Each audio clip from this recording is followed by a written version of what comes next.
Puji Tuhan, segala puji, segala hormat hanya bagi Dia yang sudah masih memberi kesempatan bagi kita untuk mengusahakan ibadah raya minggu disertai dengan kesaksian sangkur. Puji Tuhan, saya tidak lupa menyapa anak-anak Tuhan, umat Tuhan yang sedang mengikuti pemberitaan firman Tuhan lewat live streaming, video internet, YouTube, Facebook, di dalam maupun luar negeri, teramat lebih sidang jemaat yang di Bandung, di Malaysia, bahkan anak Tuhan di Amerika. Puji Tuhan, salam persekutuan, damai sejahtera Kristus memerintah di hati kita masing-masing. Puji Tuhan. Selanjutnya kita mohonkan kemurahan Tuhan supaya nyatalah pembukaan firman Allah bagi kita, selanjutnya meneguhkan kehidupan kita di hari-hari terakhir ini, mengingat kedatangan Tuhan sudah tidak lama lagi, supaya di hari-hari ini semakin sungguh-sungguh ibadah itu dituntun, dipimpin oleh Imam Besar Agung sampai kepada puncaknya, doa penyembahan, penyerahan diri sepenuh. Satu, yang kedua, biar kita menjalankan ibadah ini sebagai tawanan roh sampai garis akhir pesta nikah anak domba. Puji Tuhan. Selanjutnya segera kita sambut firman penggembalaan untuk ibadah raya minggu dari Wahyu pasal yang ke-12 ayat yang ke-15. Wahyu 12 ayat yang ke-15. Namun saya terdorong kembali untuk sedikit saja, izinkanlah saya untuk sesaat saja untuk mengingatkan kembali apa yang telah saya sampaikan tentang ayat yang ke-14. Kita akan memasuki ayat 15, tetapi izinkanlah saya sesaat untuk menyampaikan atau mengingatkan ayat 14. Demikian firman Tuhan. Kepada perempuan itu diberikan kedua sayap dari burung nasar yang besar, supaya ia terbang ke tempatnya di padang gurun, di mana ia dipelihara jauh dari tempat ular itu selama 1 masa dan 2 masa dan setengah masa, sama dengan 3 tahun setengah, sama dengan 42 bulan, sama dengan 1260 hari. Puji Tuhan. Haleluya. Jadi sekali lagi, kepada perempuan itu diberikan kedua sayap dari burung nasar yang besar. Puji Tuhan. Tujuannya ialah supaya perempuan itu terbang ke tempatnya di padang gurun, di mana ia dipelihara jauh dari tempat ular antikris selama 3 tahun setengah. Puji Tuhan, haleluya. Saudaraku, sama dengan diasingkan selama 3 tahun setengah. Amin saudaraku, puji Tuhan. Diasingkan, singkatnya diasingkan selama 3 tahun setengah. Kata diasingkan ini, kalau dikaitkan dengan pelayanan Rasul Paulus yang kisahnya ditulis di dalam Kisah Rasul 26 ayat 15 sampai dengan ayat 17, di situ kita temukan 2 hal atau berbicara tentang 2 hal. Jadi diasingkan berbicara tentang 2 hal terkait dengan Kisah Rasul 26 ayat 15 sampai 17. 1, tentang segala sesuatu yang dia lihat di surga. 1, tentang segala sesuatu yang dia lihat di surga. Puji Tuhan. Sama dengan doa penyembahan. Ibadah itu sudah memuncak sampai kepada doa penyembahan, sama dengan penyerahan diri. Amin saudaraku. Itu diasingkan. Itu praktek diasingkan. Praktek yang pertama diasingkan selama kita ada di bumi ini. Diasingkan bukan berarti mengasingkan diri dari saudara, bukan. Tetapi hidup rohani kita diasingkan oleh Tuhan. Apa tandanya? Hidup dalam doa penyembahan, penyerahan diri sepenuhnya, puncak ibadah di bumi. Yang kedua, tentang segala sesuatu. Tentang segala sesuatu yang Tuhan perlihatkan di depan. Itu ayat 16. Puji Tuhan, tentang segala sesuatu yang Tuhan perlihatkan di depan. Sama dengan, itu jelas menunjuk garis akhir perjalanan rohani di atas muka bumi ini. Sama dengan pesta nikah anak domba, itu garis akhir. Amin saudaraku, puji Tuhan. Itulah yang Tuhan perlihatkan nanti di depan, garis akhir. Pesta nikah anak domba. Jadi saudaraku, itu tandanya kita diasingkan oleh Tuhan dari bumi ini. Sebab itu secara sederhana juga boleh saya tambahkan, secara sederhana, biasakan diri dalam setiap perkataan selalu terucap kata-kata yang manis sesuai dengan dorongan Roh Kudus, bukan menurut keinginan daging. Kemudian biasakan diri bersikap, berperilaku, bertabiat sesuai dengan dorongan Roh itu sendiri. Amin saudaraku. Perkataan dan perbuatan kiranya nanti menjadi kesaksian kita kita dimanapun berada, dalam segala perkara, situasi, kondisi, dalam tiap-tiap komunitas kita masing-masing. Kiranya itu nyata, Tuhan Yesus memberkati kita semua, karena kita semua diasingkan. Puji Tuhan. Itu sekilas mengenai ayat 14. Selanjutnya marilah kita memasuki ayat yang ke-15. Jangan diabaikan ya, amin saudaraku. Diingat selalu. Wahyu 12 ayat yang ke-15. Demikian firman Tuhan. Lalu ular itu menyemburkan dari mulutnya air sebesar sungai ke arah perempuan itu, supaya ia dihanyutkan sungai itu. Supaya ia dihanyutkan sungai itu. Puji Tuhan. Haleluya. Lalu ular itu menyemburkan dari mulutnya air sebesar sungai ke arah perempuan itu. Tujuannya tidak lain tidak bukan supaya perempuan itu dihanyutkan oleh sungai itu. Tujuannya supaya perempuan itu dihanyutkan oleh sungai itu. Singkatnya dari ayat yang kita baca ini, saudara, naga itu tidak berhenti untuk mengejar perempuan yang telah melahirkan anak laki-laki itu. Paham saudaraku? Puji Tuhan. Haleluya. Sementara pada ayat 14 perempuan itu sudah diasingkan, gereja Tuhan yang sempurna sudah diasingkan. Tetapi pada ayat 15 naga itu tidak berhenti untuk mengejar perempuan yang telah melahirkan anak laki-laki itu. Memang permusuhan antara gereja Tuhan dengan ular itu sudah terjadi dari Taman Eden. Sudah terjadi sejak dari Taman Eden sampai sekarang, bahkan sampai langit bumi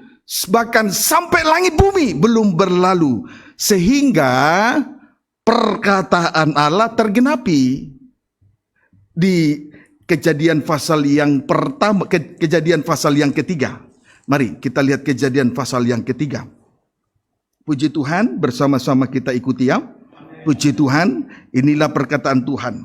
Intinya di ayat 15, namun saya akan baca dulu di ayat 14. Demikian firman Tuhan. Kejadian 3 ayat 14. Lalu berfirmanlah Tuhan Allah kepada ular itu, karena engkau berbuat demikian, terkutuklah engkau di antara segala ternak dan di antara segala binatang hutan. Dengan perutmu lah engkau akan menjalar, dan debu tanahlah akan kau makan seumur hidupmu. Puji Tuhan. Haleluya. Di sini kita melihat Allah mengutuk ular itu karena telah memperdayakan perempuan yang pertama. Tadi perempuan yang akhir dikejar oleh ular naga. Ia menyemburkan air sebesar sungai. Amin saudaraku. Jadi Allah mengutuk ular itu karena telah memperdayakan perempuan yang pertama, yaitu Hawa. Bukti ular dikutuk karena telah memperdaya perempuan yang pertama. Bukti ular dikutuk: 1, menjalar dengan perut; 2, makan dari debu tanah selamanya. Puji Tuhan, itu bukti bahwa ular itu sudah dikutuk. Amin. Puji Tuhan. Sekarang kita akan melihat dan kita berdoa untuk 2 perkara ini. Puji Tuhan. Tentang 1, menjalar, atau keterangan 1, menjalar dengan perut. Artinya, kalau hamba Tuhan melayani karena perut atau karena keinginan daging, sama dengan hamba Tuhan yang terkutuk. Amin saudaraku. Kalau hamba Tuhan melayani karena perut, melayani karena keinginan daging, sama dengan hamba Tuhan yang terkutuk. Filipi pasal 3 ayat 18 sampai 19. Demikian firman Tuhan. Filipi pasal 3 ayat 18 sampai dengan 19, demikian firman Tuhan. Karena seperti yang telah kerap kali kukatakan kepadamu, dan yang kunyatakan pula sekarang sambil menangis, banyak orang yang hidup sebagai seterus salib Kristus. Kesudahan mereka ialah kebinasaan. Tuhan mereka ialah perut mereka. Kemuliaan mereka ialah aib mereka. Pikiran mereka semata-mata tertuju kepada perkara duniawi. Puji Tuhan. Lihat di sini, hamba Tuhan tetapi hidup sebagai seterus salib Kristus atau anti terhadap salib Kristus, maka akhir hidupnya ialah kebinasaan. hamba Tuhan di dalam hal melayani pekerjaan Tuhan, tetapi hidup sebagai seteru salib Kristus, akhir hidupnya adalah kebinasaan. Amin. Praktek anti terhadap salib. Praktek seorang hamba Tuhan di dalam melayani anti terhadap salib. Satu, Tuhan mereka ialah perut mereka.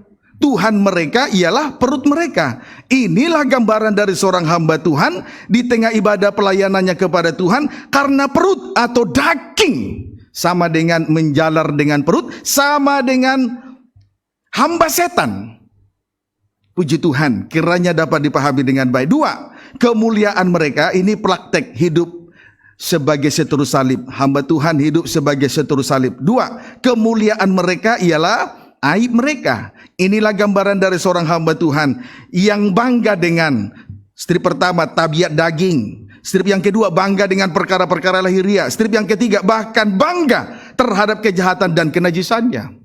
Kiranya dapat dipahami dengan baik. Praktek yang ketiga, pikiran mereka semata-mata tertuju kepada perkara duniawi. Pikiran mereka semata-mata tertuju kepada perkara duniawi. Inilah gambaran dari seorang hamba Tuhan yang hidup secara manusiawi. Manusia duniawi hidup secara manusiawi, berarti melakukan segala sesuatu sesuai dengan, tergantung dengan pikiran manusiawi, bukan tergantung dengan kehendak Tuhan. Amin. Itu manusia duniawi atau hamba Tuhan secara duniawi. Puji Tuhan. Jadi pikiran mereka semata-mata tertuju kepada perkara duniawi adalah merupakan gambaran dari seorang hamba Tuhan yang hidup secara manusiawi. Akibatnya, strip pertama, ibadahnya tidak memuncak sampai kepada penyembahan karena terikat dengan perkara lahiriah. Strip yang kedua, dikuasai oleh roh antikris, yaitu roh jual beli sama dengan nafsu cabul, sama dengan nafsu rendah. Kiranya dapat dipahami dengan baik. Amin. Puji Tuhan. Haleluya. Lebih jauh kita melihat hamba Tuhan yang berpikir secara duniawi di dalam Kolose pasal yang kedua. Kolose pasal yang kedua ayat 18 sampai dengan ayat 19. Demikian firman Tuhan. Janganlah kamu biarkan kemenanganmu digagalkan oleh orang yang pura-pura merendahkan diri dan beribadah kepada malaikat, serta berkanjang pada penglihatan-penglihatan, dan tanpa alasan membesar-besarkan diri oleh pikirannya yang duniawi.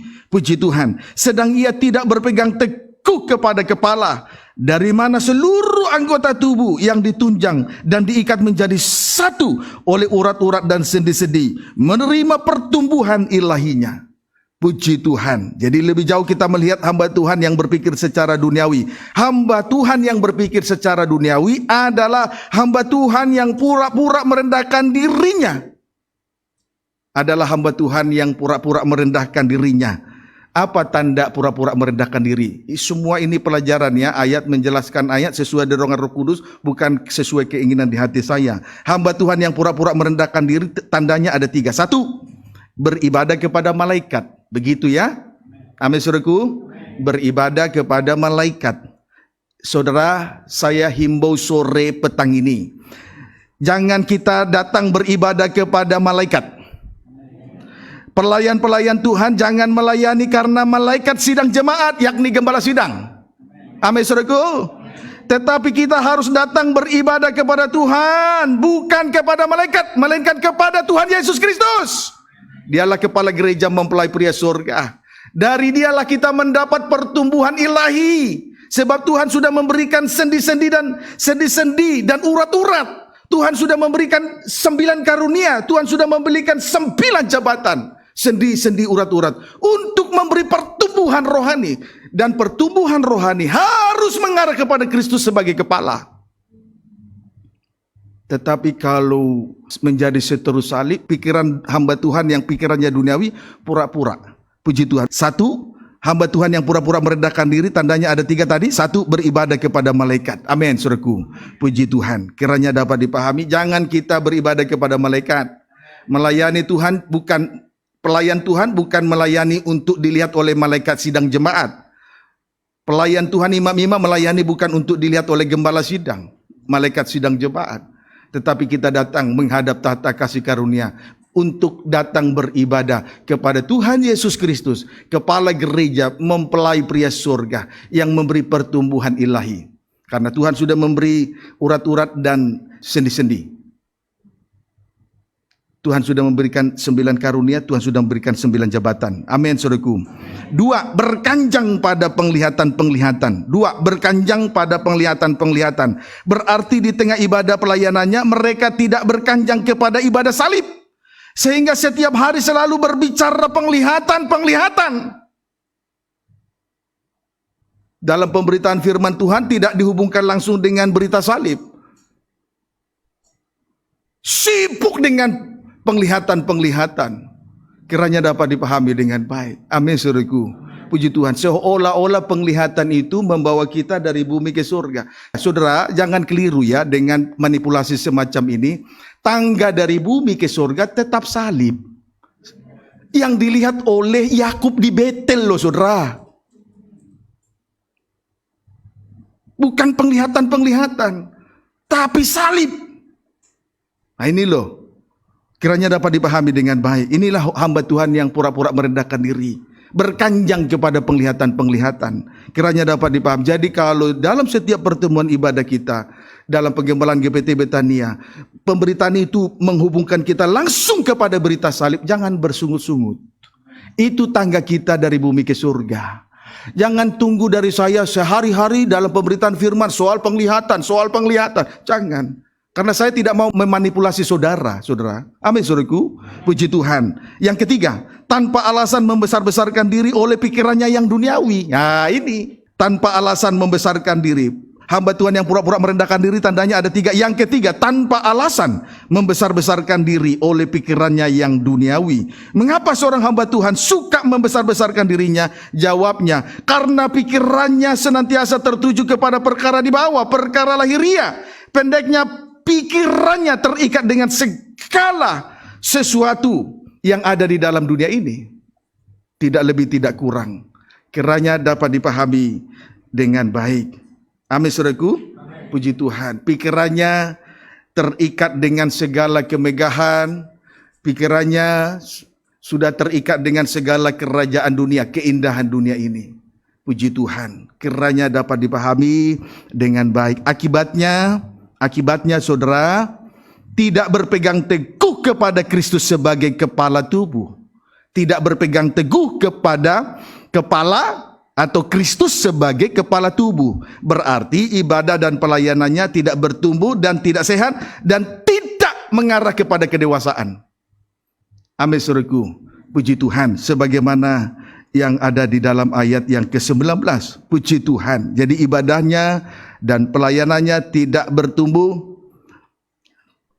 dan tidak mengarah kepada kedewasaan. Sebaliknya, kalau ibadah pelayanan itu bertumbuh dewasa, satu kali nanti tubuh dengan kepala akan menyatu. Gereja dengan Kristus nanti akan menyatu.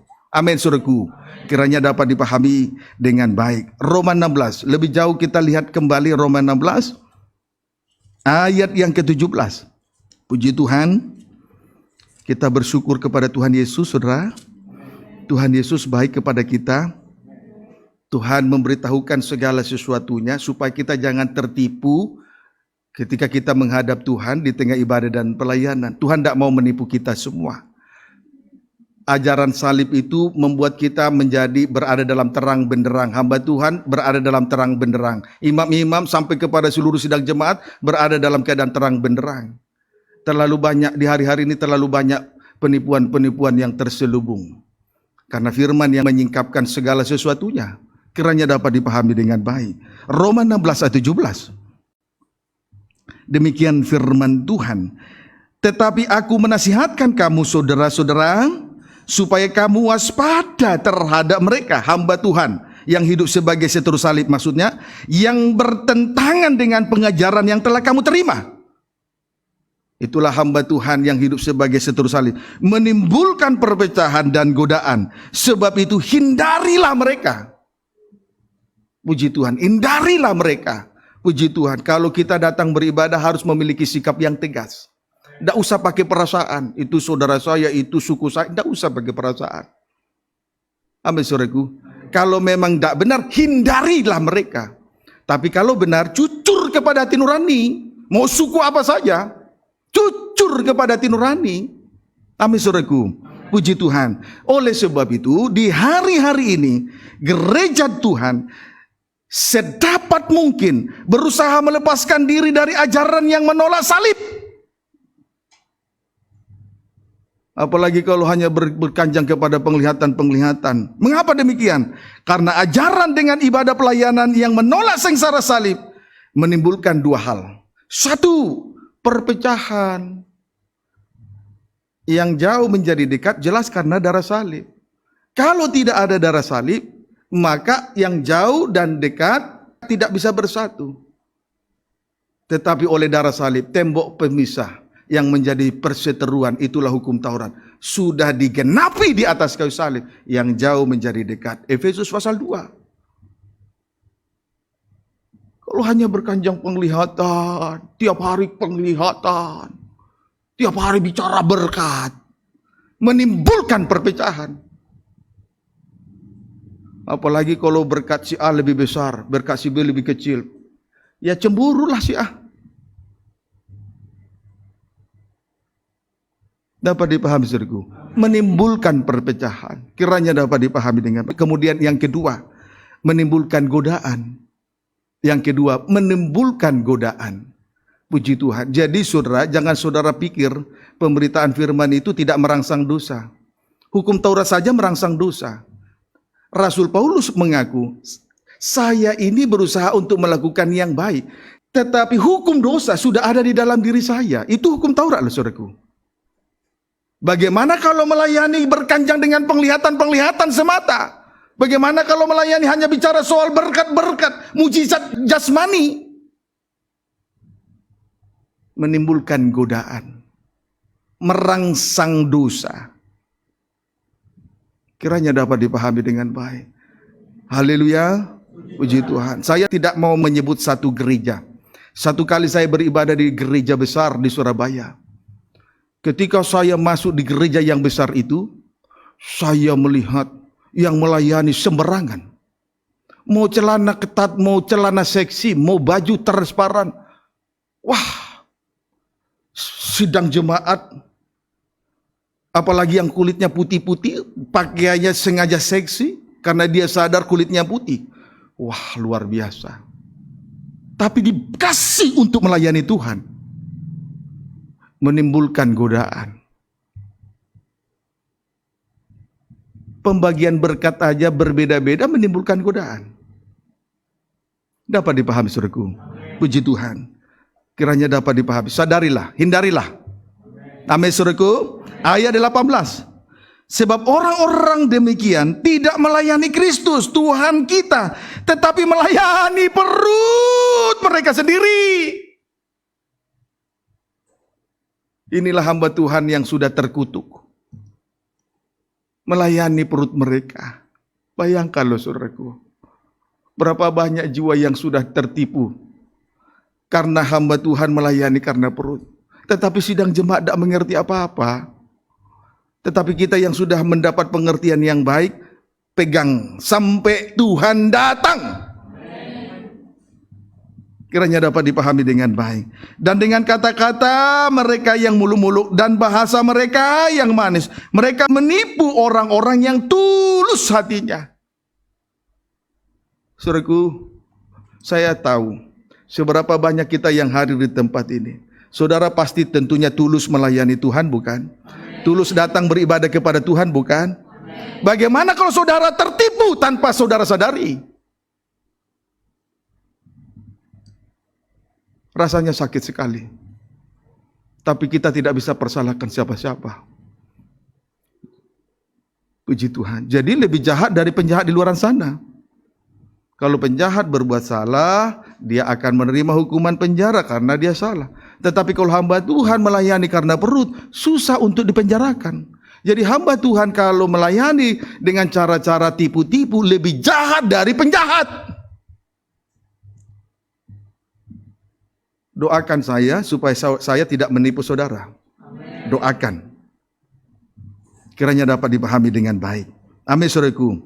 Jadi dengan tandas kembali dinyatakan oleh Rasul Paulus kepada jemaat di Roma, bahwasanya hamba Tuhan yang hidup sebagai seteru salib melayani perut mereka sendiri.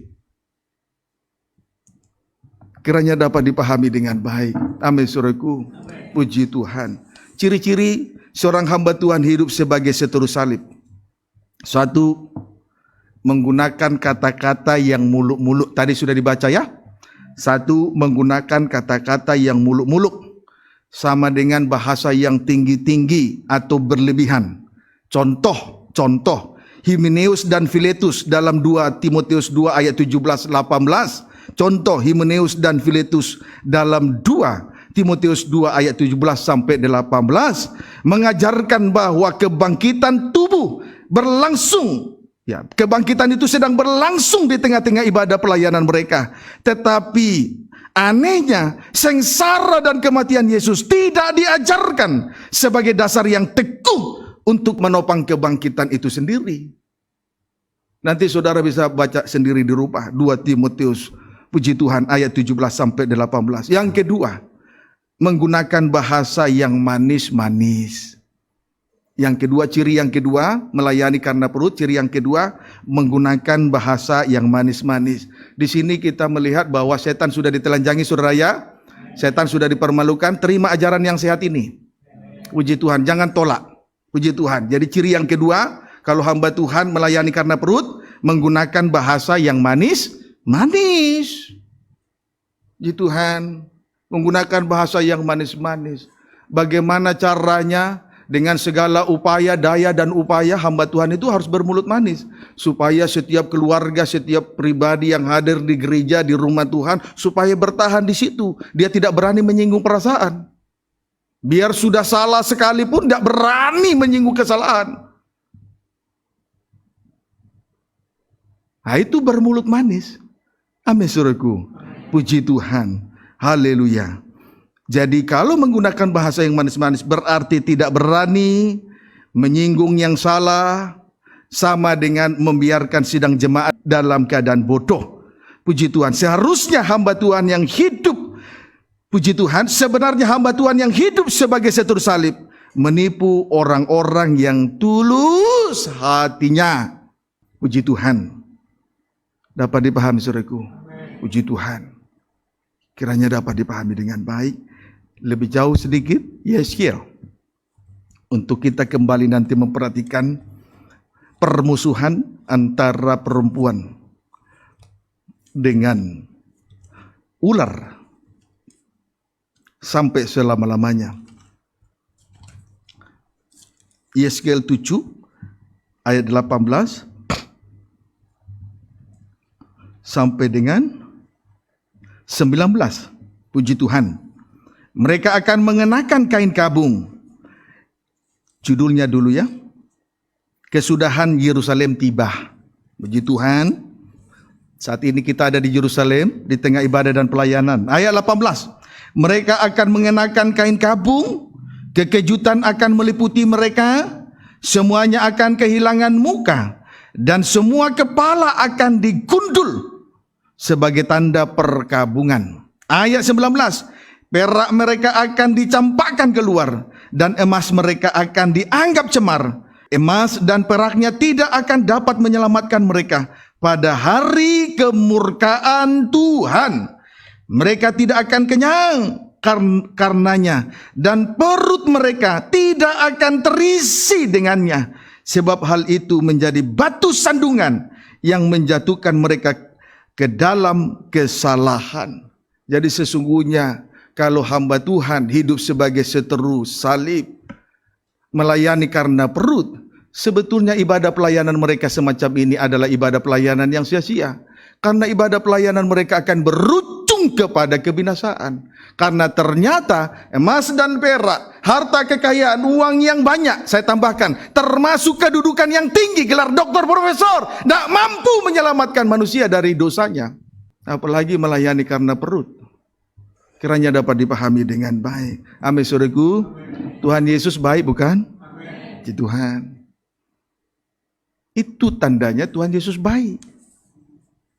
Jadi jangan sampai saudara kalau hamba Tuhan bicara berkat, lalu sesudah hamba Tuhan itu bicara berkat, lalu dilanjutkan dengan kata-kata Tuhan Yesus baik. Loh, dari dulu Tuhan Yesus baik. Seharusnya yang dibicarakan cari dulu kerajaan surga, kebenaran dulu di atas tahta itu, semuanya ditambahkan. Itu yang benar. Jangan cari berkat, cari kerajaan surga lah. Sebab itu hati-hati. Kalau hamba Tuhan sudah hari-hari dalam pemberitaan firman berkanjang kepada penglihatan, tidak berkanjang kepada berita salib, hentikan ibadah semacam itu. Tinggalkan. Sebab Rasul Paulus menyatakannya dengan tandas kembali kepada jemaat di Roma. Kiranya dapat dipahami dengan baik. Amin, saudaraku. Itu yang pertama, menjalar dengan perut. Yang kedua, makan dari debu tanah selamanya. Tentang atau keterangan dua, makan dari debu tanah selamanya. Tetapi perlu juga saya baca kembali, tidak usah ditulis lagi. Kejadian pasal 3 ayat 14. Lalu berfirmanlah Tuhan Allah kepada ular itu, karena engkau berbuat demikian, terkutuklah engkau di antara segala ternak dan di antara segala binatang hutan. Puji Tuhan. Dan dengan perut mula engkau akan menjalar. Itu sudah saya terangkan. Dan debu tanahlah akan kau makan seumur hidupmu. Itu yang kedua. Sekarang keterangan atau tentang makan dari debu tanah selamanya. Puji Tuhan, saya sedikit menambahkan. Memang manusia berasal dari debu tanah, bukan? Tetapi Tuhan telah menciptakan manusia segambar dan serupa dengan Allah. Sama dengan dipermuliakan. Hal itu telah Tuhan kerjakan di atas kayu salib di Bukit Golgota 2000 tahun yang lalu. Karena Tuhan tahu bahwa kita ini debu tanah. Mau tidak mau, Yesus harus mengerjakan pembaharuan di atas kayu salib supaya kembali segambar serupa dengan Allah. Sama mulia dengan Tuhan. Kiranya dapat dipahami. Diawali dulu dari Mazmur pasal yang ke-7 ayat yang ke-6. Perikop atau judulnya Allah Hakim yang Adil. Puji Tuhan, kita lihat bukti bahwa Allah adalah Hakim yang adil. Setiap kali kita datang menghadap tahta Allah di tengah ibadah-ibadah yang Tuhan percayakan, Tuhan akan tampil selain imam besar melayani berdoa memperdamaikan dosa. Selain itu juga dia akan tampil sebagai Hakim yang adil. Dia akan memberikan segala keputusan-keputusan oleh hikmat pembukaan firman. Supaya kita mengerti membedakan mana yang baik dan mana yang tidak baik. Itu artinya Tuhan Hakim yang adil. Amin, saudaraku. Dan itu sudah dibuktikan. Ini bukan hanya sebatas pernyataan kosong, tetapi sudah dibuktikan. Ayat 6. Mazmur 7 ayat 6. Maka musuh kiranya mengejar aku sampai menangkap aku dan menginjak-injak hidupku ke tanah dan menaruh kemuliaanku ke dalam debu.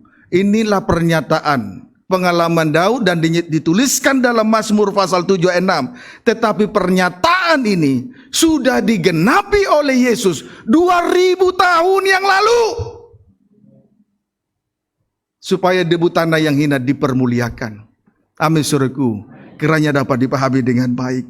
Mazmur 22 ayat 16. Mazmur 22 ayat 16. Demikian firman Tuhan. Kekuatanku kering seperti beling. Lidahku melekat pada langit-langit mulutku. Dan dalam debu maut kau letakkan aku. Yesus yang mulia turun ke bumi. Mati di atas kayu salib. Hari ketiga bangkit. Dia rela menjadi hina. Dia yang kaya rela menjadi hina. Supaya kehidupan yang hina ini, manusia yang hina, debu tanah, menjadi kaya oleh karena salib Kristus. Amin, saudaraku. Tetapi yang pasti ada dua hal di dalam hal mempermuliakan debu tanah yang hina. Satu, berbicara soal beling. Puji Tuhan. Kekuatanku kering seperti beling. Puji Tuhan. Kekuatanku kering seperti beling. Puji Tuhan. Kering seperti beling. Saudara, saya teringat langsung dengan apa yang dialami oleh Ayub ketika dia menerima semua pergumulan-pergumulan yang dialaminya. Apalagi pergumulan yang kedua. bara yang berbau busuk dari batu kepala sampai ujung kaki. Lalu selanjutnya dia bertindak duduk di atas debu. Kemudian dia mengambil beling dan menggaruk-garuk sekujur tubuhnya. Puji Tuhan. Apa dia melakukan itu karena dosa kejahatannya? Tidak. Kekuatanku kering seperti beling. Amin, saudaraku. Yang kedua, lidahku melekat pada langit-langit mulutku. Lidahku melekat pada langit-langit mulutku. Kita sudah melihat orang yang salah, kita sudah melihat orang fasik dalam keadaan dia menfitnah kehidupan kita. Tetapi di sini Tuhan berkata, lidahku melekat pada langit-langit mulutku, tetap berada dalam pengalaman kematian, daging tidak bersuara. Ini loh cara Tuhan untuk mengubahkan manusia yang hina seperti debu tanah menjadi mulia. Pembaharuan itu sudah dikerjakan oleh Yesus Kristus anak Allah di atas kayu salib 2000 tahun yang lalu. Puji Tuhan. Bayangkan kalau kita tetap debu tanah, dari debu tanah diciptakan, dibentuk dari seonggok tanah liat, dibentuk oleh tangan penjunan, dua tangan Tuhan yang berkuasa, dibentuk segambar serupa dengan Allah. Berarti sama dengan mulia, sama mulia dengan Tuhan, bukan? Tetapi karena perempuan itu sudah diperdayakan oleh ular itu, akhirnya manusia menjadi hina seperti debu tanah. Lalu kutukan kepada ular itu, dari debu tanahlah engkau makan selama-lamanya. Bayangkan kalau pekerjaan penebusan itu tidak dikerjakan oleh Yesus 2000 tahun yang lalu, apa yang terjadi dalam kehidupan kita? Bagaimana mungkin kita bisa selamat hanya datang beribadah lalu selamat? Datang berkata haleluya puji Tuhan lalu selamat. Bagaimana mungkin kita selamat debu tanah hanya karena memberi korban persembahan lalu selamat? Hanya karena mengembalikan milik Tuhan 1/10 lalu selamat? Tidak mungkin. Kalau Tuhan tidak kerjakan penebusan 2000 tahun yang lalu di atas kayu salib, kiranya dapat dipahami dengan baik. Puji Tuhan. Amin, saudaraku. Haleluya. Jadi bukan dilihat dari saat dia lonjak-lonjak. Bukan itu yang ukurannya. Bukan. Tapi bagaimana Tuhan mengerjakan keselamatan itu 2000 tahun yang lalu. Supaya debu tanah yang hina berubah menjadi mulia. Coba saudara bayangkan. Kalau dosa tetap dosa ada dalam kehidupan manusia, apa yang terjadi? Akan berujung dengan kebinasaan. Sebab itu kita patut bersyukur kepada Tuhan. Kalau dalam setiap pertemuan ibadah ini selalu dihubungkan langsung dengan sengsara salib, saudara bersyukur. Tuhan Yesus nah itu yang benar. Kiranya dapat dipahami dengan baik. Puji Tuhan. Mazmur 103 ayat 14. Mazmur 103 ayat 14. Demikian firman Tuhan. Sebab dia sendiri tahu apa kita.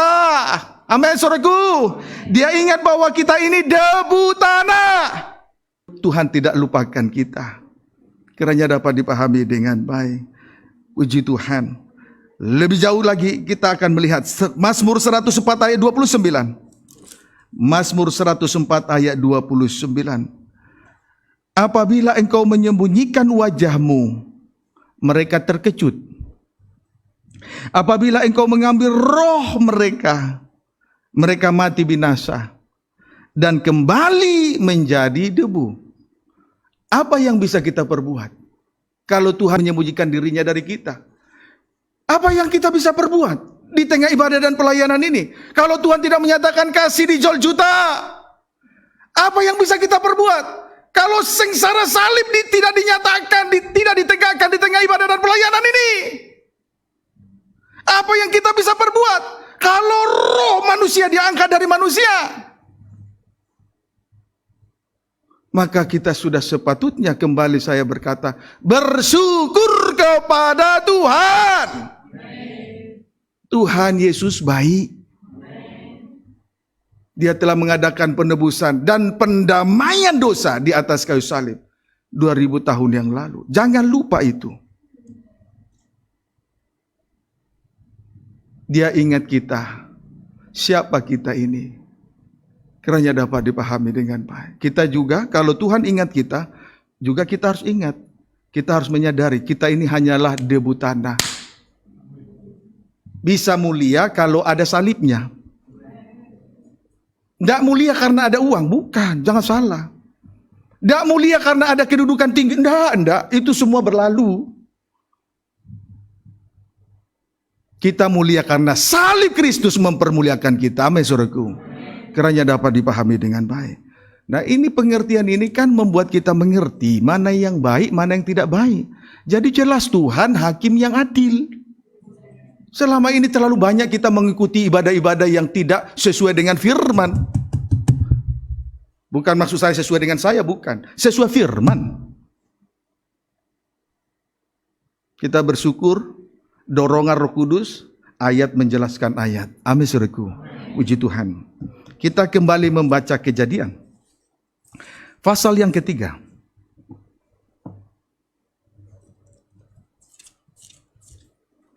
Ayat 15. Saya baca kembali dari ayat 14. Demikian firman Tuhan. Lalu berfirmanlah Tuhan Allah kepada ular itu, karena engkau telah berbuat demikian, terkutuklah engkau di antara segala ternak dan di antara segala binatang hutan. Engkau dan perutmu lah engkau akan menjalar, dan debu tanahlah akan kau makan seumur hidupmu. Telah saya sampaikan. Ayat 15. Aku akan mengadakan permusuhan antara engkau dan perempuan ini, antara keturunanmu dan keturunannya. Keturunannya akan meremukkan kepalamu, dan engkau akan meremukkan tumitnya. Puji Tuhan. Haleluya. Jadi saudaraku, di sini kita melihat permusuhan antara perempuan dengan ular itu sudah berlangsung dari sejak di Taman Eden sampai dengan sekarang, bahkan sebelum langit bumi berlalu. Sehingga dengan demikian tergenapilah perkataan Tuhan. Haleluya. Perempuan itu sudah diselamatkan, diasingkan oleh sayap burung nasar yang besar. Tetapi naga tidak berhenti untuk mengejar. Ia menyemburkan dari mulutnya air sebesar sungai. Perkataan Tuhan tergenapi. Amin, saudaraku. Sampai nanti tapal batas, permusuhan itu terus berlangsung. 1 Timotius 2. 1 Timotius 2. Lihat. Ayat 3 sampai dengan ayat 14. Demikian firman Tuhan. 1 Timotius 2 ayat 3 sampai dengan ayat 14. Karena Adam yang pertama dijadikan, kemudian barulah Hawa, perempuan. Ayat 14. Lagi pula bukan Adam yang tergoda, melainkan perempuan itulah yang tergoda dan jatuh ke dalam dosa. Puji Tuhan. Haleluya. Jadi akibat kesalahan dari perempuan yang pertama, permusuhan itu pun berlangsung selama langit dan bumi masih ada. Amin, saudaraku. Lalu ayat 15. Ayat ini menguntungkan perempuan yang terakhir, mempelai perempuan. Tetapi perempuan akan diselamatkan karena melahirkan anak. Puji Tuhan. Ibu-ibu, lihat saya. Walaupun saya fokus terhadap video, lihat saya, ibu-ibu. Anak-anak gadis yang belum menikah, lihat saya. Jelas ayat ini mengatakan, memang perseteruan itu terjadi karena kebodohan Hawa. Perempuan pertama, sampai perempuan terakhir, mempelai perempuan Tuhan. Memang. Tetapi Tuhan berkemurahan. Sebab pada ayat 15, perempuan akan diselamatkan karena melahirkan anak. Ingat itu perempuan, tetapi secara rohani kita semua gereja Tuhan perempuan. Akan diselamatkan kalau melahirkan anak. Puji Tuhan. Yang sudah melahirkan anak, terima kasih kepada Tuhan. Yang belum menikah, berdoa supaya kelak menikah, melahirkan anak, selamat. Karena untuk melahirkan anak itu prosesnya itu panjang dan lebar. Yang terakhir nanti mengalami sakit bersalin, puncak penderitaan dari seorang perempuan yang harus dialami. Puji Tuhan. Haleluya. Amin saudaraku. Sampai betul-betul mengalami kelahiran baru. Puncaknya di situ. Seperti sakit bersalin. Jadi banyak prosesnya. Maka kalau perempuan itu melahirkan anak, ia diselamatkan. Puji Tuhan. Kiranya dapat dipahami dengan baik. Ibu-ibu yang sudah punya anak, puji Tuhan. Yang belum punya anak juga puji Tuhan. Haleluya. Lanjut. Tetapi perempuan itu akan diselamatkan karena melahirkan anak. Asal ia bertekun dalam iman. Bertekun dalam kasih. Bertekun dalam pengudusan dengan segala kesederhanaan. Lihat itu, Wahyu 12. Lihat wujudnya di dalam Wahyu 12. Ayat ini sudah lama saya pergumulkan. Apa tuh Tuhan artinya 1 Timotius 2 ayat 13 sampai 15 ini Tuhan. Tetapi hari ini Tuhan kasih jawaban kepada kita. Amin saudaraku. Lihat.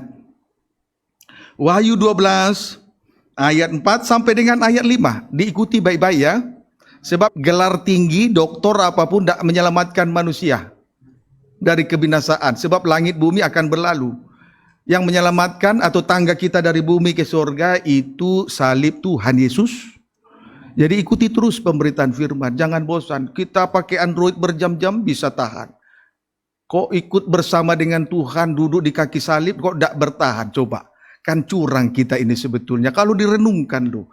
Kita ini di butanan tidak bisa bertahan bersama dengan kemuliaan kan aneh toh. Mulai dari pulpen jatuh dan lain sebagainya. Kan aneh. Nah kalau saudara saya biarkan begitu dengar firman, siapa yang salah? Saya yang salah. Karena tidak ditegur yang salah. Mengapa? Karena melayani, karena perut. Tidak berani menegur yang salah. Ayo sabar-sabar di kaki salib ya. Amen. Jangan untuk daging, untuk yang najis kita bertahan. Untuk Tuhan kok tidak bertahan? Dewasalah. Ibadah harus dewasa. Amin saudaraku. Perhatikan, perempuan akan diselamatkan kalau ia melahirkan anak. Yang menimbulkan permusuhan dari sejak Taman Eden sampai perempuan yang terakhir mempelai perempuan adalah perempuan itu sendiri. Tetapi kemurahan Tuhan, ia akan selamat kalau ia melahirkan anak. Kiranya dapat dipahami dengan baik. Lihat perempuan yang melahirkan anak. Ayat 4. Wahyu 12 ayat 4 sampai 5. Dan ekornya menyeret sepertiga dari bintang-bintang di langit dan melemparkannya ke atas bumi. Bagian A, bagian B yang kita fokuskan. Dan naga itu berdiri di hadapan perempuan yang hendak melahirkan itu untuk menelan anaknya. Segera sesudah perempuan itu melahirkannya, perempuan yang terakhir itu melahirkannya, maka ia melahirkan seorang anak laki-laki yang akan mengembalakan semua bangsa dengan gada besi. Tiba-tiba anaknya itu dirampas dan dibawa lari ke Allah dan ke tatanya. Puji Tuhan. Ini adalah gambaran dari gereja Tuhan dan ia sudah diselamatkan. Ia sudah melahirkan anak laki-laki. Amin saudaraku. Puji Tuhan. Tetapi lebih jauh kita harus mengerti soal melahirkan anak laki-laki bukan serta-merta kalau seorang ibu sudah melahirkan anak lalu memberikan anak kepada suaminya lalu selamat. Tidak seperti itu. Tidak seperti itu, tidak semudah itu. Memang sengaja saya memberitahukan kalau perempuan selamat kalau ia melahirkan. Betul. Tetapi lebih jauh tentang yang rohani. Yang pasti mempelai perempuan sudah selamat. Apa buktinya? Ia melahirkan anak laki-laki. Tetapi bukti keselamatan itu di dalam hal melahirkan anak laki-laki harus ada. Bukan semata-mata kalau sudah lahir selamat. Seorang ibu melahirkan anak lalu selamat. Tidak seperti itu. Harus ada buktinya. Mari kita ikuti. Ini loh enaknya ngikut Tuhan itu loh. Pengertiannya dalam gitu loh saudara. Itu kan yang enak. Kalau diberkati. Tuhan Yesus baik. Tidak mengerti apa-apa kok Tuhan Yesus baik terus. Kalau bicara mujizat, tapi tidak punya pengertian.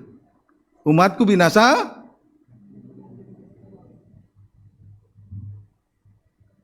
Gereja Tuhan liar kalau tidak ada wahyu. Walaupun ada dalam rumah Tuhan, liar. Karena tidak punya pengertian, tidak punya wahyu. Nah, kita punya wahyu. Kita punya wahyu. Amen. Tapi bukan untuk disombongkan. Kiranya dapat dipahami, saudara. Puji Tuhan. Lihat apa buktinya.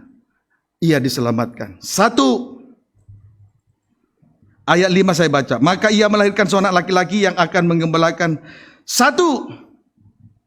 Anak laki-laki itu menggembalakan semua bangsa dengan gada besi. Itu 1. Ingat saudara, sebab itu penting ada catatan. Karena pikiran kita ini terbatas. 2. Tiba-tiba anaknya itu dirampas dan dibawa lari kepada Allah dan ketatannya. Inilah tanda atau bukti bahwa perempuan yang melahirkan anak itu selamat. Dilihat dari aktivitas dari anak laki-laki itu. Jadi bukan dilihat dari, kalau sudah melahirkan selamat. Bukan. Memang perempuan akan selamat kalau ia melahirkan. Tetapi harus dilihat dari aktivitas anak yang dilahirkan itu. Aktivitas dari anak yang dilahirkan itu ada 2. 1.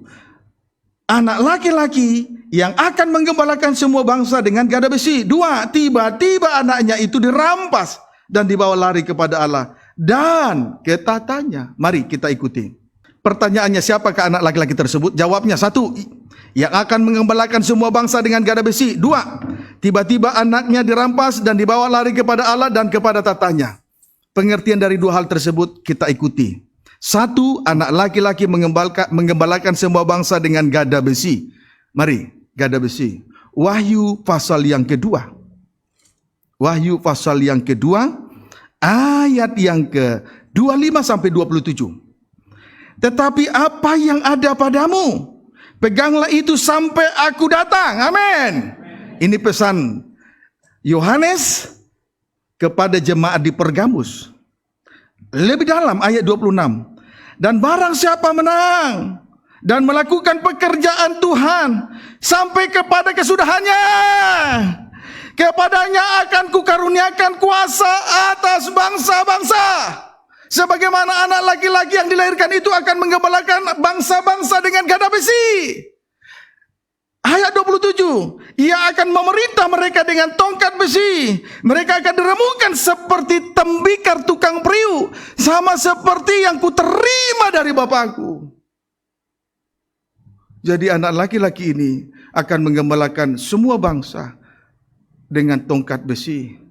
Lalu semua bangsa harus diremukkan dengan tongkat besi. Setiap kehidupan harus mau diremukkan oleh sengsara salib. Itu aktivitas dari anak laki-laki yang dilahirkan itu. Amin, saudaraku.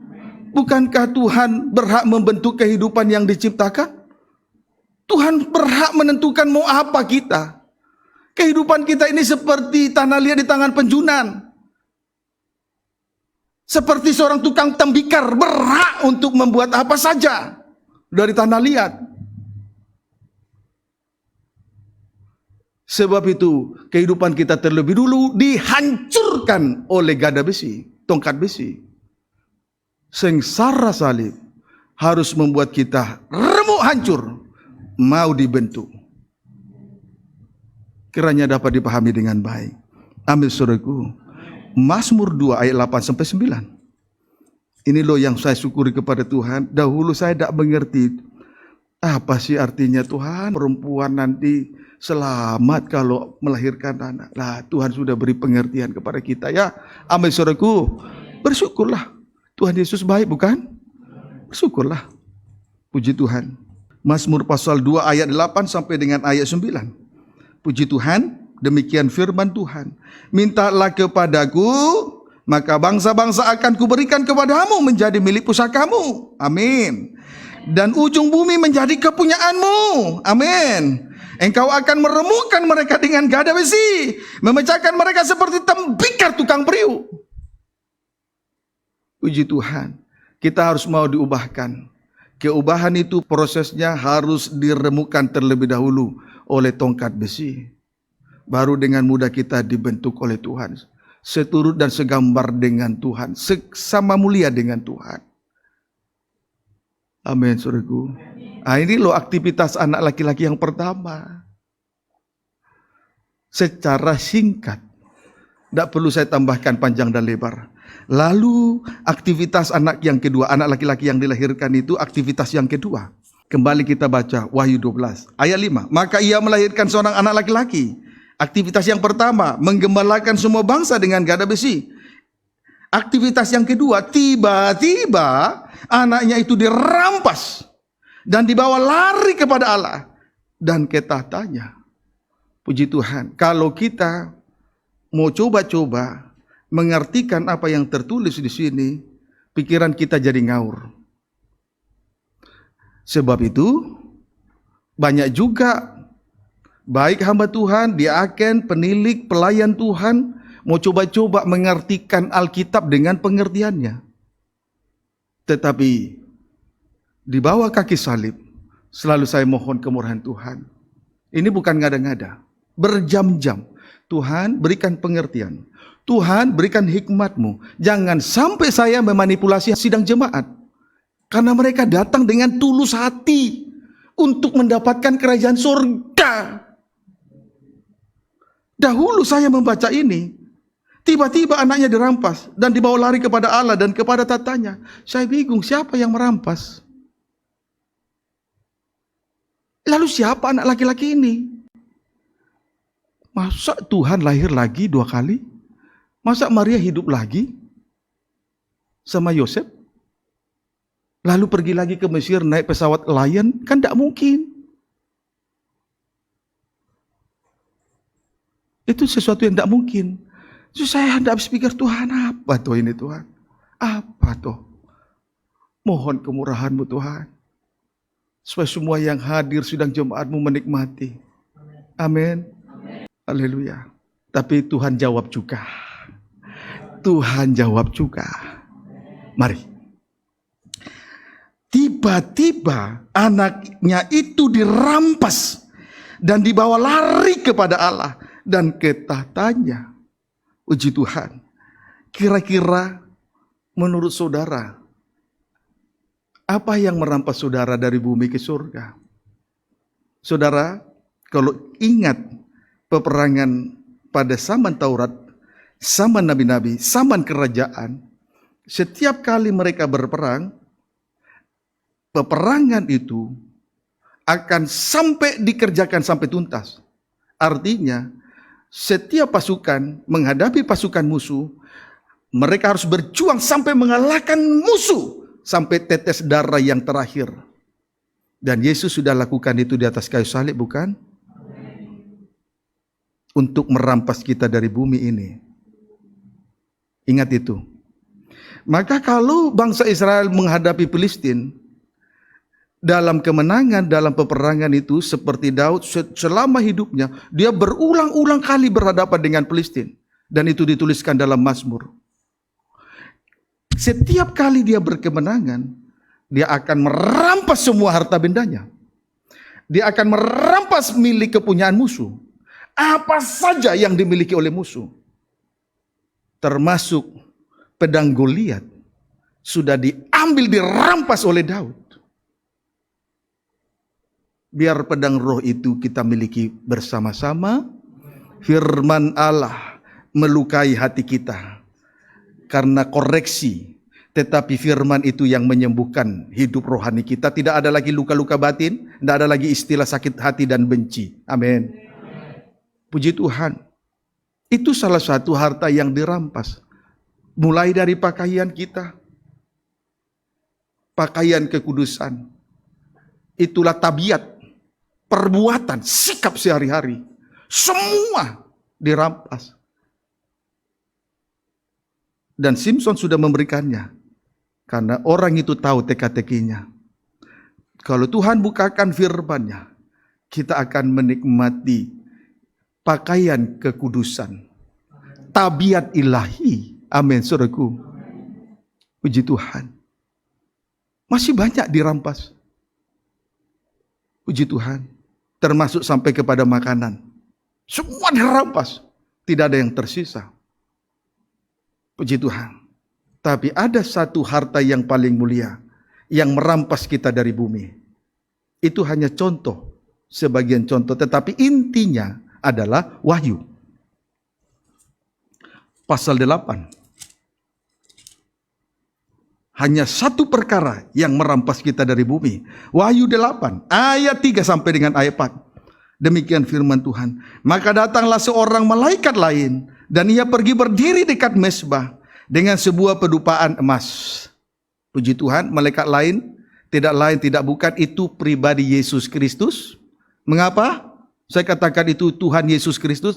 Karena dia adalah imam besar agung. Dialah yang memimpin ibadah ini, menuntun ibadah ini sampai kepada puncaknya. Itulah doa penyembahan. Amin. Sebab itu kita selalu berdoa dalam setiap pertemuan ibadah. Kiranya Tuhan hadir di tengah ibadah itu sebagai imam besar. Melayani, berdoa, memperdamaikan dosa kita. Sehingga ibadah yang kita kerjakan ini tidak menjadi percuma. Kalau ibadah tetapi dosa tidak diperdamaikan. Ibadah tetapi korban menjadi sia-sia. Tidak ada artinya. Kalau dengar firman. Sesudah dengar firman, kita dengar firman. Lalu senangnya minta ampun.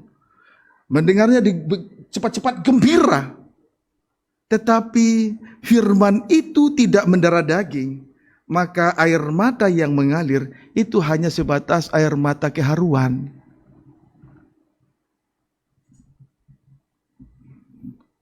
Tapi kalau firman yang dibukakan, kita dengar. Memang karena kuasa firman begitu dahsyat mengoreksi dosa. Bukan karena bicara berkat. Lalu tanpa sadar air mata mengalir. Membanjiri pipi ini. Firman Tuhan dipeluap. Firman Tuhan ditindaklanjuti. Firman Tuhan mendarah daging menjadi praktik dalam sehari-hari. Air mata membanjiri pipi ini. Itu yang benar. Kiranya dapat dipahami dengan baik. Amin, saudaraku. Puji Tuhan. Yang pasti ibadah ini adalah ibadah yang dipimpin oleh Tuhan sampai pada puncaknya, doa penyembahan. Amin, saudaraku. Itu sebabnya selanjutnya di sini,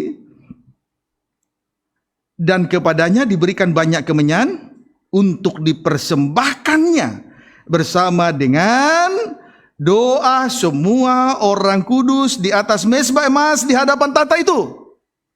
Puji Tuhan, tampilkan dulu mezbah dupa. Ya. Ya, ini. Jadi kepada seorang malaikat lain, kepadanya sudah diberikan cawan emas pembakaran, ukupan emas ini. Di tangannya sudah ada. Lalu diberikan kepadanya banyak kemenyan untuk dipersembahkannya bersama dengan doa semua orang kudus di atas mezbah emas di hadapan tata itu. Berarti imam besar agung memimpin ibadah ini. Amin, saudaraku. Imam besar agung memimpin ibadah ini. Memimpin sidang jemaat. Imam besar agung memimpin sidang jemaat dalam ibadah. Lalu ayat 4. Maka naiklah asap kemenyan bersama dengan doa orang-orang kudus itu dari tangan malaikat itu ke hadapan Allah. Asap dupa kemenyan yang naik di hadirat Tuhan. Itulah doa penyembahan. Naik di hadirat Tuhan berbau harum menembusi tata Allah. Bagaikan kehidupan kita dirampas dari dunia ini. Hanya satu cara untuk merampas kita dari bumi ini. Asap dupa kemenyan. Doa penyembahan. Jadi ibadah ini memang harus dipimpin oleh imam besar. Untuk memimpin ibadah ini sampai doa penyembahan. Tidak boleh tidak. Tidak boleh keras hati. Kalau mau selamat. Itu loh yang saya maksud tadi. Kalau hanya sebatas keharuan, tidak ada artinya. Itu namanya ibadah tubuh, pelayanan tubuh. Yang Tuhan mau adalah pelayanan roh. Firman dimateraikan dalam lolo daging, dituki di hati. Kalau hanya huruf-huruf tertulis pada lolo batu, itu pelayanan tubuh, ibadah lahiriah, ibadah rutinitas, ibadah Taurat. Misalnya mulut memuliakan Tuhan, hatinya jauh dari firman yang dia dengar. Itu ibadah Taurat. Yang Tuhan mau supaya firman itu mendarah daging. Sampai pada puncaknya, doa penyembahan, kehidupan kita dirampas dari bumi ini. Dibawa ke tata Allah. Itulah aktivitas dari anak laki-laki. Yang kedua, maka jelaslah mempelai perempuan diselamatkan.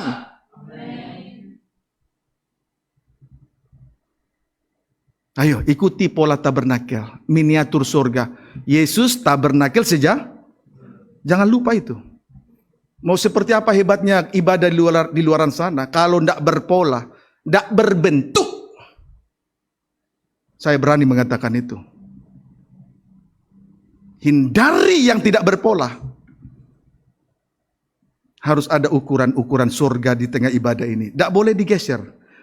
Patok-patoknya tidak boleh digeser. Ukurannya juga tidak boleh meleset. Harus pas. Sebab itu jangan tersinggung saudara. Saat kita mengalami penyucian. Supaya kita sama mulia dengan dia. Tidak ada cara lain loh saudara. Jangan mau ditipu-tipu. Dengan pelayanan seorang hamba Tuhan yang hidup sebagai seteru salib. Bicaranya manis, mulut-mulut. Sudah ngantuk, tidak berani tegur orang yang ngantuk. Kan tidak benar itu. Lah kalau saya tegur itu karena saya mengasihi saudara loh saudara. Memangnya gampang menegur orang yang salah? Resikonya tinggi. Lah kalau ditinggalkan jemaat, ayo. Tapi saya berdoa, Tuhan ini ketulusan saya. Ini ketulusan saya. Sampai benar-benar dua aktivitas anak laki-laki itu nyata dalam pengembalaan ini. Kiranya dapat dipahami dengan baik. Amin saudaraku. Puji Tuhan. Kita kembali. Sudah paham? Amin. Perempuan akan diselamatkan kalau dia melahirkan anak? Amin saudaraku. Puji Tuhan. Saya bahagia kalau saudara memahami. Tapi tidak hanya sekedar memahami. Kiranya firman itu mendarah daging. Tidak sebatas keharuan. Kita kembali membaca Wahyu 12. Walaupun kita tidak punya pendidikan sampai sarjana atau SLTA, hanya lulus SD, SMP, kalau kita ikuti kita akan diberkati. Puji Tuhan. Kita kembali Wahyu 12 ayat 15. Baca. Saya bilang baca, tidak ada pembaca ya. Saya berharap si Endro melayani Tuhan. Layani Tuhan anakku. Nanti Lydia lagi melayani Tuhan. Kalau yang lain tidak mau melayani, biarin aja. Yang baru-baru melayani. Puji Tuhan. Yang terdahulu.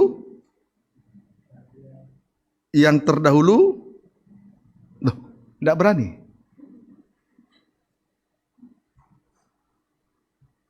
Makanya. Puji Tuhan. Kalau saudara main-main, nanti dilewati orang nanti. Ketinggalan nanti. Hadapannya dengan Amalek. Barisan belakang. Hati-hati. Puji Tuhan.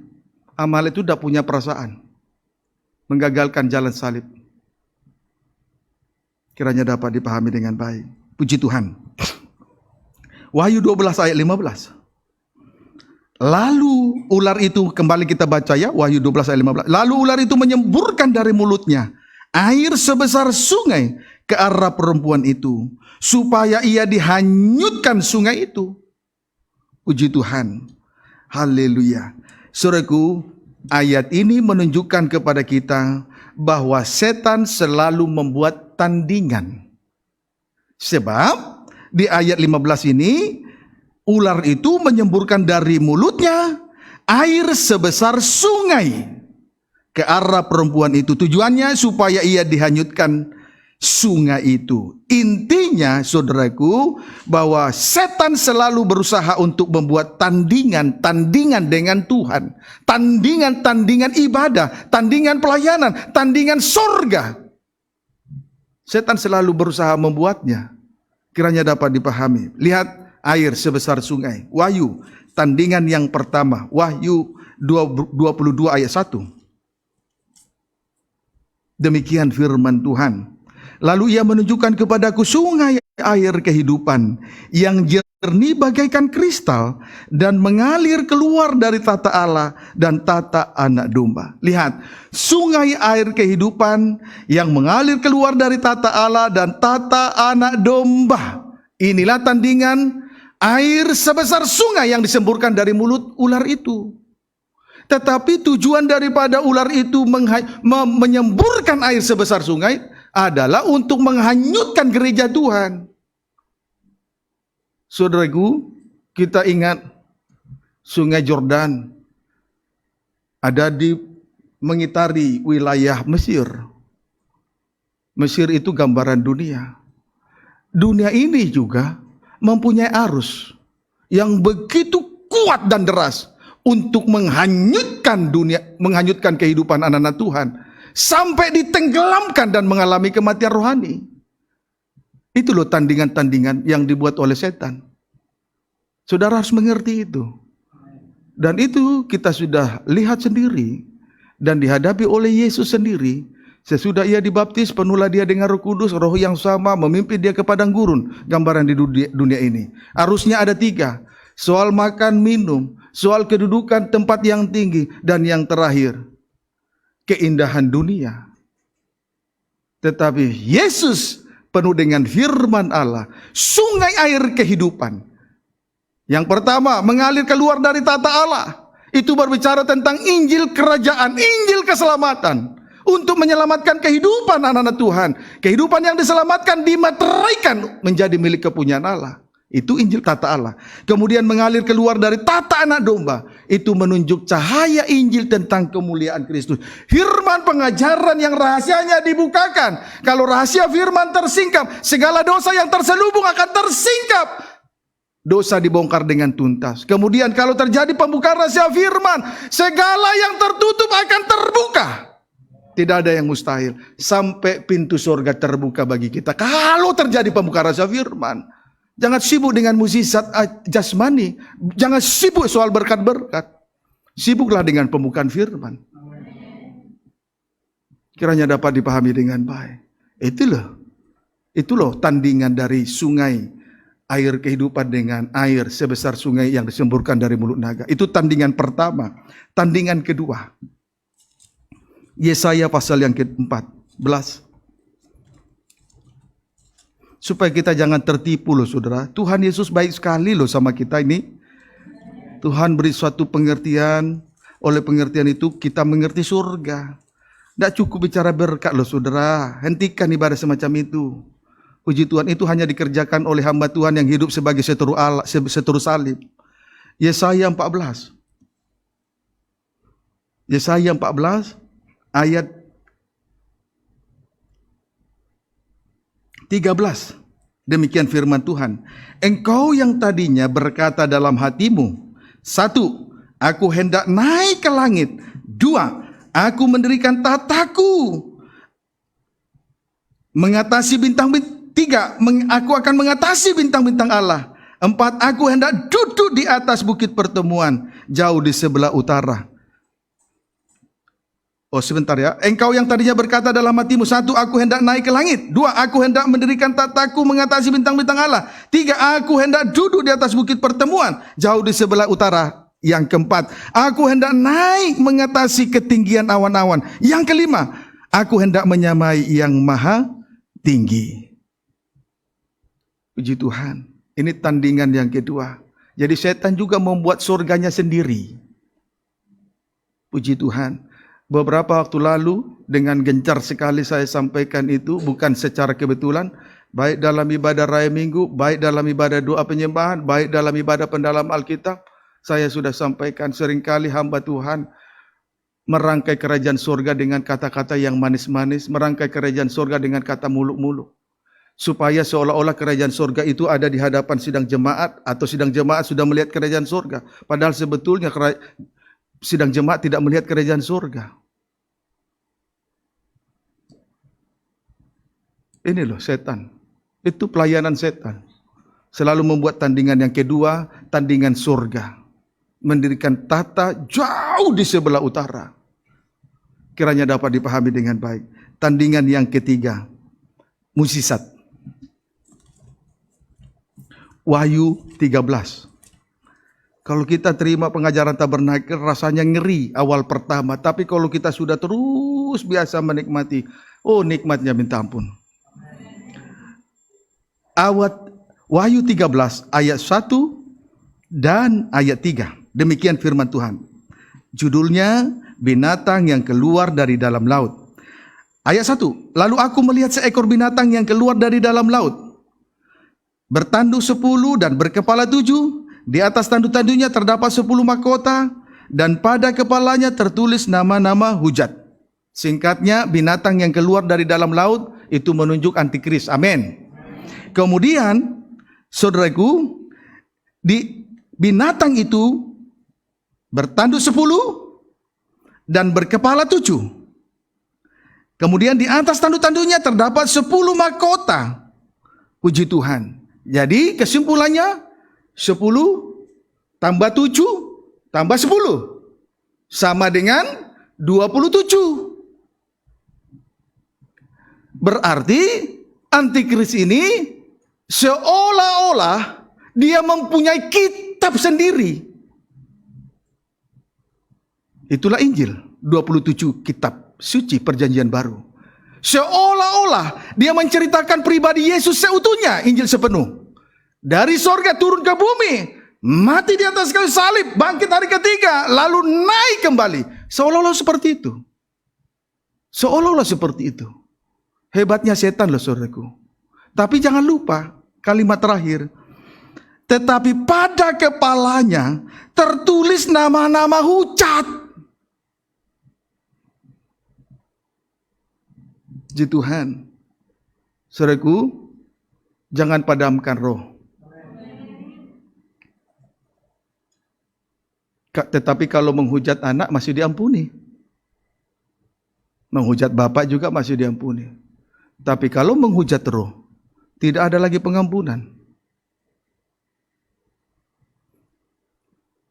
Ini zaman yang ketiga dari Allah Roh Kudus. 2000 tahun pertama zaman Allah Bapa, 2000 tahun yang kedua zaman Allah Anak, 2000 tahun yang ketiga zaman Allah Roh Kudus. Jangan kita hujat zaman Allah Roh Kudus. Jangan menghujat Roh Kudus. Amin, saudaraku. Puji Tuhan. Tetapi di sini kita melihat antikris ini menghujat Roh Kudus. Buktinya nanti mereka akan berkuasa selama 3,5 tahun di atas muka bumi. Menjadi pembinasa keji. Menghapuskan korban sehari-hari. Ayat 3. Maka nampaklah kepadaku satu dari kepala-kepalanya seperti kena luka yang membahayakan hidupnya. Tetapi luka yang membahayakan hidupnya itu sembuh. Seluruh dunia heran lalu mengikuti binatang itu. Satu dari kepalanya ada 7. Satu dari 7 kepala mengalami luka. Kemudian luka itu parah karena membahayakan hidupnya. Tetapi sayangnya, tapi anehnya, luka yang membahayakan hidup itu sembuh. Apa artinya? Artinya antikris mengadakan mukjizat kesembuhan. Tetapi mukjizat kesembuhan ini adalah mukjizat palsu.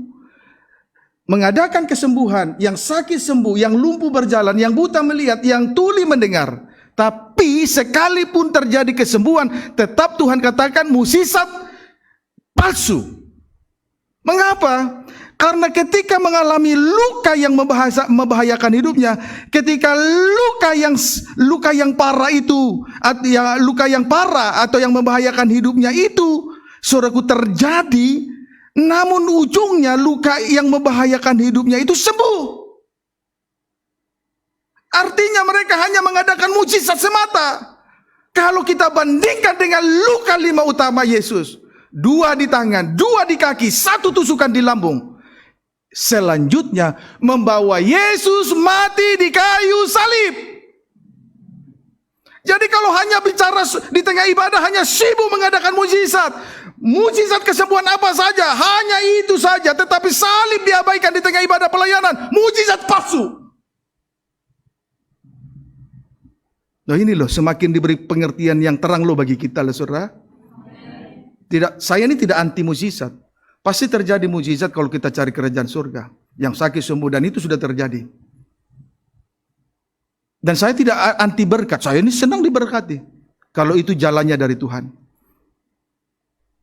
Tetapi kalau hari-hari di tengah ibadah dan pelayanan bicara mujizat, hari-hari di tengah ibadah pelayanan bicara berkat, tetapi mengabaikan salib Kristus yang menegakkan kehidupan kita dan yang mengubahkan kehidupan kita, yang selanjutnya membawa kita sampai kepada kesempurnaan, itu salah. Itu yang disebut mujizat palsu. Jadi selalu membuat tandingan-tandingan, membuat kitab sucinya sendiri, membuat 5 Lukas sendiri, tapi palsu. Nah ini loh, hati-hati saudara. Selalu dia membuat tandingan-tandingan. Ini awalnya sengaja saya bawa ke sini karena berbicara tandingan. Dia menyemburkan air dari mulut sebesar sungai. Itu tandingan sungai air kehidupan. Lalu saya tambahkan 2 tandingan lain. 1, tahta Allah disamakan juga. Mujizat juga disamakan juga. Ibadah juga disamakan. Termasuk 27 kitab disamakan juga. Loh, kalau tidak hati-hati di hari-hari terakhir ini, hanya pengajaran mempelai dalam terangnya tabernakel yang membuat kita terang.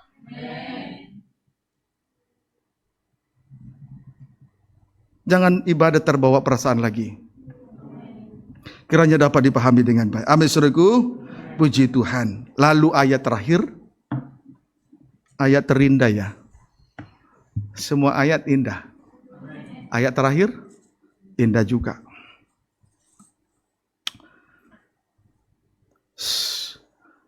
Wahyu 12 ayat 16. Tetapi bumi datang menolong perempuan itu, membuka mulutnya, dan menelan sungai yang disemburkan naga itu dari mulutnya. Intinya, pertolongan Tuhan datang. Tetapi saya tidak mau menceritakan pertolongan ini secara detail, karena di minggu yang akan datang, kita akan melihat pertolongan apa, dan seperti apa pertolongan yang dialami oleh perempuan itu. Tetapi yang pasti hari ini kita sudah mendapat kemurahan dari Tuhan. Bahwa kita sudah mengerti sekarang permusuhan yang terjadi dari perempuan yang pertama sampai dengan perempuan yang terakhir mempelai perempuan. Itu berlangsung sebelum langit bumi berlalu. Itu terus. Tetapi sekalipun demikian, karena perempuan itu sudah terlanjur berbuat kesalahan, diperdaya oleh setan. Upah dosa maut, tetapi Tuhan berkemurahan. Perempuan akan diselamatkan kalau ia melahirkan anak laki-laki. Kita bersyukur kepada Tuhan, oleh pengertian ini, kiranya pengertian ini mendarah daging. Amen. Kalau pengertian ini tidak mendarah daging, sia-sialah pengertian yang kita terima dari Tuhan. Apalagi kalau soal bicara berkat semata, semua sia-sia. Perhatikanlah sungguh-sungguh. Sebab itu, datang beribadah dengan tulus. Sebagaimana dinyatakan Rasul Paulus, tulislah dengan tulus. Dan berkata, bagaikan aku menulis di catatan ini, demikianlah kiranya firman itu dimeteraikan Roh Kudus di dalam lolo dagingku. Praktekkan. Tapi puji Tuhan, bumi datang menolong perempuan itu. Tuhan Yesus memberkati kita semua.